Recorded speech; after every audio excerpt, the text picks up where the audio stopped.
नमस्कार, मी Nilima Kadam. Arc e learning या व्हिडिओजमध्ये आपले सहर्ष स्वागत. पूर्व माध्यमिक शिष्यवृत्ती परीक्षा म्हणजेच इयत्ता 8वी पेपर दुसरा यामध्ये तृतीय भाषा म्हणजेच इंग्रजी हा 50 गुणांसाठी आणि बुद्धिमत्ता चाचणी हा पेपर 100 गुणांसाठी असा असतो. एकूण पेपर दुसरा हा 150 गुणांसाठी असतो. Third language and intelligence test. आपण बुद्धिमत्ता चाचणी हा घटक अभ्यासणार आहोत.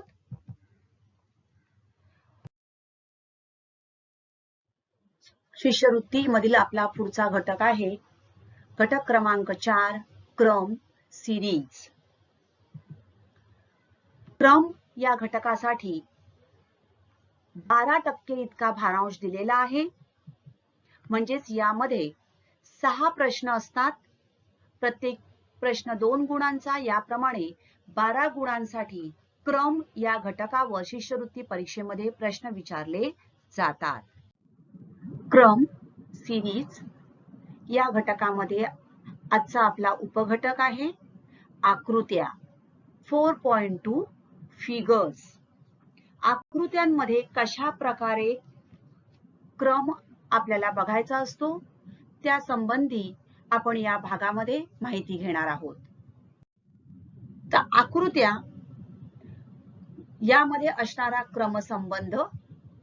या प्रकारच्या प्रश्नात 3, 4 किंवा 5 आकृत्यांची एक मालिका दिलेली असते. In the questions under this subtopic, a series of 3, 4 or 5 figures is given. त्या मालिकेत प्रश्नचिन्हाच्या जागी कोणती आकृती येईल हे पर्यायातून आपल्याला शोधायचे असते. So you have to find out the figure which replaces the question mark. त्यासाठी आपल्याला काही गोष्टी लक्षात घ्याव्या लागतील.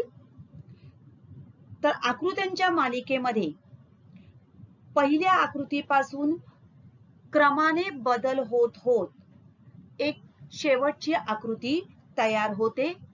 यामध्ये आकृत्यांमध्ये होत जाणारे बदल आपल्याला लक्षात घ्यावे लागतात. त्यासाठी काही महत्त्वाचे संकेत आहेत. पहिला प्रकार आहे क्रमशः एक एक भाग काढून टाकला जातो. आता हे जे आकृतीमध्ये होणारे बदल जे आहेत ते कसे कसे होतात बघा. तर काही वेळेला क्रमाने एक एक भाग काढून टाकला जातो. क्रमशः नवीन भागांची भर घातली जाते. काही वेळेला क्रमाने नवीन एखादा भाग किंवा एखादी आकृती त्यामध्ये ऍड केली जाते. आकृतीतील काही घटक क्रमशः घटीवत किंवा प्रतिघटीवत फिरवले जातात. घटीवत म्हणजे घड्याळाच्या दिशेने किंवा घड्याळाच्या विरुद्ध दिशेने ते घटक फिरवले जातात. आकृतीतील काही घटक डावीकडून उजवीकडे किंवा उजवीकडून डावीकडे क्रमाने जातात. आणि काही वेळेला वरील सर्व प्रकारांचं मिश्रण केलेलं असतं. तर हे जे बदल आहे तर कशा प्रकारे आकृतीमध्ये बदल झालेला आहे हे आपल्याला क्रमाने बघावं लागतं आणि त्यानुसार प्रश्नचिन्हाच्या जागी कोणती आकृती येईल हे आपल्याला पर्यायातून शोधायचे असते. So there are gradual changes in the figures of the series from left to right. These changes may take place by omitting a part serially. Sometimes some of the part is omitted. Sometimes adding a new part serially. Rotating clockwise or anti-clockwise, the figure might has been rotated sometimes clockwise, or some of the part in the figure, some part has been rotated clockwise, whereas the other signs or other part is rotated anti-clockwise. And the combination of first, second and third above, that is all the combinations might be takes place. काही प्रकार आपण बघणार आहोत. सुरुवातीला प्रश्नाची सूचना लक्षात घ्या. खालील मालिकेचे निरीक्षण करून प्रश्नचिन्हाच्या जागी कोणती आकृती येईल ते ओळखा. Find out the figure which replaces the question mark. Question figure and this is the answer figure. Question figure मध्ये आपल्याला 3 आकृत्यांची मालिका दिलेली आहे आणि 4 पर्यायामधून आपल्याला योग्य पर्याय निवडायचा आहे. आकृतीचं निरीक्षण करणं आवश्यक आहे. आकृती बघा, पहिल्या आकृतीत काय दिसतंय आपल्याला? एक चौकोन, वर्तुळ आणि हा समभुज चौकोन. दुसऱ्या आकृतीत समभुज चौकोन, चौकोन, वर्तुळ, वर्तुळ, समभुज चौकोन आणि चौकोन. तिन्ही आकृत्या सारख्याच आहेत, मात्र त्यांचा क्रम बदललेला आहे. जर चौकोन या ठिकाणी 1 नंबर, या ठिकाणी वर्तुळ हे 2 नंबर आणि हे 3 नंबर. या आकृतीत हा जो समभुज चौकोन आहे तो पहिले आलाय बघा 3, त्यानंतर 1 आकृती आणि 2, या ठिकाणी 2, 3 आणि 1. म्हणजेच काय होते बघा, 1 2 3, हा मागे आला 3, हा तसा पुढे सरकला 1 2. म्हणजेच काय होतंय, या आकृत्या ज्या आहेत या पुढे सरकत आहेत. कुठून? डावीकडून उजवीकडे गेली आहे बघा. हा इथून इथे गेला, इथून इथे गेला. या ठिकाणी ही आली आकृती बघा. तसंच या ठिकाणी परत हा जो वर्तुळ आहे हा परत या ठिकाणी आला, म्हणजे पुढे पुढे जात आहे. बरोबर. आता या ठिकाणी काय होणार आहे, हे जे वर्तुळ आहे हे पुढे जाणार, म्हणजेच येणार हा 1 नंबरची जी आकृती आहे ती कुठे येणार आहे? या ठिकाणी येणार. म्हणजेच या ठिकाणी येईल चौरस, त्यानंतर येईल ही आकृती कुठली? वर्तुळ, आणि त्यानंतर येईल हा समभुज चौकोन. राईट. म्हणजेच कुठला पर्याय बघा? चौरस, वर्तुळ, समभुज चौकोन कुठे दिसतोय आपल्याला? दुसऱ्यामध्ये दिसतोय. बरोबर. या ठिकाणी आता रेखांकित भाग आणि रेषा असलेल्या भागाचं निरीक्षण करा.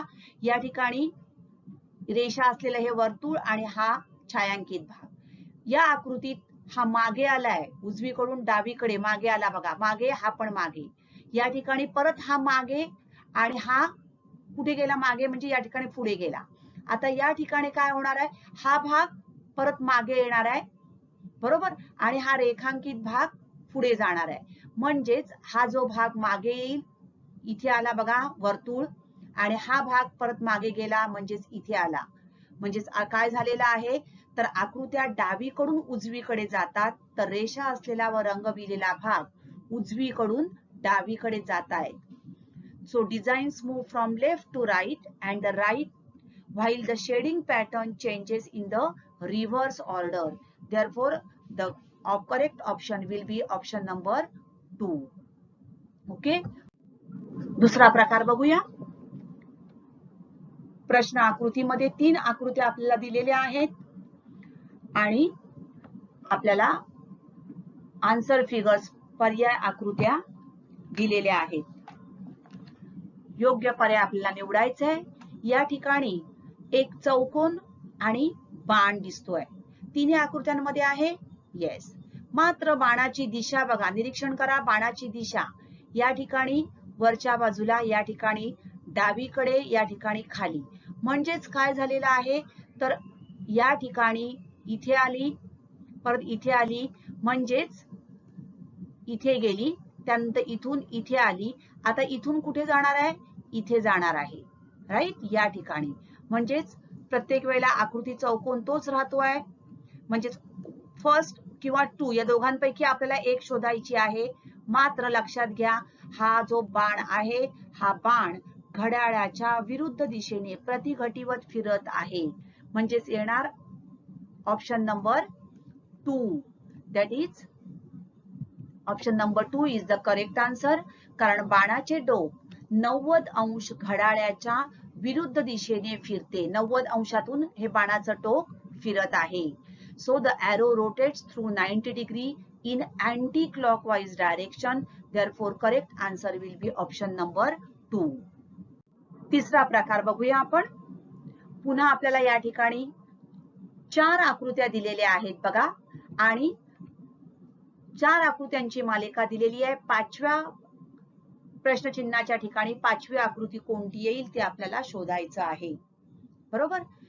आता लक्षात घ्या या ठिकाणी काय दिसतंय, हे काय आहे बघा, एक रेषा आणि त्याला एक पान दिसतंय.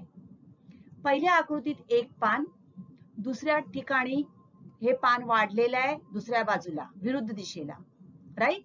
दिशा तीच राहिली आहे बघा, रेषा तशीच राहिली आहे. तो ही देठ जो आहे सेम पोझिशनला आहे, फक्त पान वाढलं. The leaf is increasing. Third काय झालंय बघा, दिस लाईन हॅज बीन रोटेटेड. सरळ झाली आहे ही लाईन, मात्र या 2 पानं तशीच राहिली. चौथ्या ठिकाणी काय झालंय बघा, लाईन तशीच राहिली, 2 पानं तशीच आहे, पण पान वाढलंय. बरोबर. बघा आता याच्यामध्ये फरक काय आहे. पहिल्या आकृतीत पान वाढलं, दुसऱ्या आकृतीत पानं तेवढीच राहिली, फक्त रेषेची दिशा बदलली. Rotates, that line is rotating clockwise. म्हणजेच काय होत आहे, आपल्याला उत्तर कुठलं मिळणार बघा. आता ही रेषा तशीच राहणार आहे. बरोबर. रेषा तशीच राहणार आहे की बदलणार आहे, नाही. आता या ठिकाणी रेषा तिची दिशा बदलणार आहे, 3 पानं तशीच राहणार आहे. मग कुठलं येणार उत्तर, येस, खाली येणार आहे घड्याळाच्या दिशेने, म्हणजेच ऑप्शन नंबर 1. तर रेषेच्या दोन्ही बाजूला एक पान जोडले जाते आणि प्रत्येक 2 पायऱ्यानंतर आकृती 45 अंश घड्याळाच्या दिशेने फिरते. ज्या वेळेला ती घड्याळाच्या दिशेने फिरते त्यावेळेला कोणतेही पान जोडले जात नाही. त्यामुळे या ठिकाणी बघा फिरली त्यावेळेला 2 पानं जोडली गेली नाहीत. आता या ठिकाणी फिरली नाही त्यावेळी पान जोडलं गेलं. आता पुन्हा पान जोडलं जाणार नाही, फक्त ती फिरणार आहे. मग 45 डिग्री म्हणजेच येणार ऑप्शन नंबर 1, राईट. तर लक्षात घ्या कशा प्रकारे बदल आकृतीमध्ये होतो. तर काही आता या ठिकाणी काही भाग ऍड केलेला आहे, त्याचबरोबर रोटेशन पण झालेलं आहे. तर पुढचा एक प्रकार बघूया अजून. या ठिकाणी बघा 3 आकृत्यांची मालिका दिलेली आहे आणि प्रश्नचिन्हाच्या जागी कोणती आकृती येईल हे आपल्याला शोधायचं आहे. आता निरीक्षण करा बघा, पहिल्या त्रिकोणात एक डॉट दिसतोय आपल्याला. दुसऱ्या आकृतीत काय झालंय बघा, या ठिकाणी हा रेषाखंड नाहीसा झाला, त्रिकोणाचा एक भाग नाहीसा झाला, मात्र वर्तुळाच्या भोवती एक वर्तुळ वाढलेला आहे. तिसऱ्या आकृतीत अजून एक हा भाग नाहीसा झाला आणि एक वर्तुळ वाढलं, राईट. मग चौथ्या ठिकाणी प्रश्नचिन्हाच्या जागी काय येणार आहे, हा जो भाग आहे हा नाहीसा होणार आहे, राईट. आणि किती वर्तुळ, अजून एक वर्तुळ वाढणार, म्हणजेच आतला डॉट 1 2 3 कुठे आहे बघा, yes 1 2 3, that is option number 3. So आकृतीत एक रेषाखंड कमी केला जातो आणि एक वर्तुळ जोडले जाते.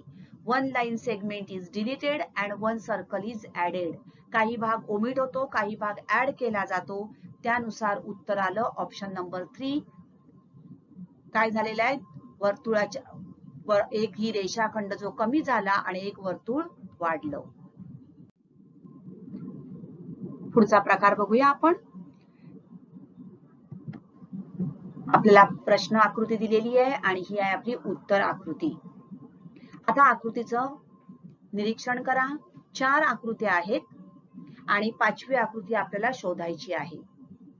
आता पहिल्या आकृतीत आपल्याला एक चौकोन आणि चौकोनामध्ये एक अशी ही तिरकस रेषा आणि एक बाण दिसतोय. दुसऱ्या आकृतीत पण तीच आहे बघा, एक उभी रेषा बाण, उभी रेषा बाण, उभी रेषा बाण. मात्र प्रत्येक वेळेला ही हा जो रेषाखंड आहे त्या रेषाखंडाची दिशा बदललेली आपल्याला दिसते बघा. सरळ झालाय, परत तिरपा झालाय, सरळ झालाय. बरोबर. बाणाची दिशा ही बघा, इथे अशी आहे, इथे खाली आहे, इथे पुन्हा वरती आहे, इथे आडवी आहे. मग काय होतंय बघूया आपण. तर चौकोनातील रेषाखंड 45 अंश घटीवत फिरतोय आणि त्याबरोबर बाण उलटा होत जातो. See here the line segment inside the quadrilateral moves 45 degree. Now first figure. This is the line segment and this is the arrow. Arrow inverts every move. Now in the first move, what is happening? This line segment moves 45 degree clockwise. घड्याळाच्या दिशेने फिरतय बघा. हा बघा, हा घड्याळाच्या दिशेने फिरला आणि हा उलटा फिरलाय. राईट. नेक्स्ट तिसऱ्या ह्याच्यामध्ये काय होणार आहे? परत हा लाईन सेगमेंट घड्याळाच्या दिशेने फिरला आणि हा जो सेगमेंट आहे हा उलटा झाला. हा खाली होता, हा पूर्ण उलटा झाला. आता चौथ्यामध्ये काय झालंय? परत लाईन सेगमेंट काय झालाय? फिरला आणि बाण परत उलटा झाला. मग आता काय होणार? 45 डिग्री मूव्ह होतोय, म्हणजेच तो कसा होणार आहे बघा. हा झाला 45 डिग्री आणि बाण झाला असा. कुठली येणार आहे आकृती बघा? Yes, option number 3 is the correct answer. येते लक्षात? तर हा बाण आणि हा रेषाखंड या ठिकाणी सरळ झाला. आता हा असा होणार आहे, म्हणजेच आयदर फर्स्ट किंवा थर्ड किंवा फिफ्थ आपण शोधू शकतो. आणि बाण आता हा असा आहे, तो उलटा येणार आहे, म्हणजेच येणार आहे ऑप्शन नंबर 3.